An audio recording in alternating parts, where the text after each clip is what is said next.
সাকিবের চরিত্র ঠিকই নেই তো অপুর দোষ দিয়ে লাভ কি? এ কি বলছেন বুবলি? হ্যালো ভিউয়ার্স, বিস্তারিত জানতে চ্যানেলটি সাবস্ক্রাইব করে সম্পূর্ণ ভিডিও দেখতে থাকুন। সুপ্রিয় দর্শক, সোশ্যাল মিডিয়ায় নতুন করে গুঞ্জন তৈরি হয়েছে আবারও সাকিব খান শবনম ইয়াসিন বুবলির সঙ্গে মিলে গেছে। কেননা বেশ কিছুদিন আগ থেকে দেখা যাচ্ছে সাকিব খান শবনম ইয়াসিন বুবলির ছেলে বীরের সঙ্গে অনেক খুনসুটি মুহূর্ত কাটায়। কিন্তু এবার ঈদের ফিতরে ঘটলো ভিন্ন কিছু। নতুন করে দেখা গেল অপু বিশ্বাসের সঙ্গে সুপারস্টার সাকিব খান একই পরিবারে একই সঙ্গে ঈদ করেছে। আর তারপর থেকে নতুন করে গুঞ্জন সোশ্যাল মিডিয়ায় তৈরি হয়েছে সাকিব খানের সঙ্গে অপু বিশ্বাস সংসার করছে বুবলি রয়। এই নিয়ে চলছে সোশ্যাল মিডিয়ায় নানা রকম আলোচনার সমালোচনা। সাম্প্রতিক এরই মধ্যে এক সাক্ষাৎকারে উপস্থিত হয়েছিলেন শবনম ইয়াসিন বুবলি।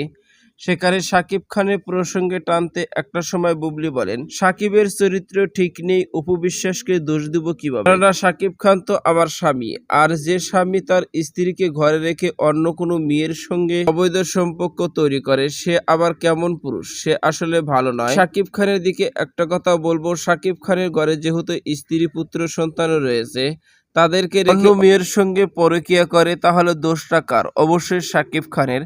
আমি অপু বিশ্বাসের দোষ দিব না, কারণ অপু বিশ্বাস তো আর ডেকে তাকে কাছে নেয় না। আর সাকিব খান তো ছোট বাচ্চা না যে ডাকলেই তাকে কাছে যেতে হবে। সাকিব খানের যদি চরিত্র ঠিক থাকতো, যাকেও অনেক আগেই ডিভোর্স দিয়েছে তার সঙ্গে মেলামেশা করতো না। যেহেতু সাকিব খান নিজের ইচ্ছাতেই তার সঙ্গে মেলামেশা করে, আর সেই কারণেই আমি বলবো সাকিবের চরিত্রই ঠিক নেই, অপু বিশ্বাসের এখানে কোনো দোষ নেই, এমনই মন্তব্য। সুপ্রিয় দর্শক, ভিডিওটি আপনার কাছে ভালো লাগলে একটা লাইক দিন। নিত্য নতুন ভিডিও আপডেট পেতে চ্যানেলটি সাবস্ক্রাইব করুন। অসংখ্য ধন্যবাদ পুরো ভিডিও উপভোগ করার জন্য।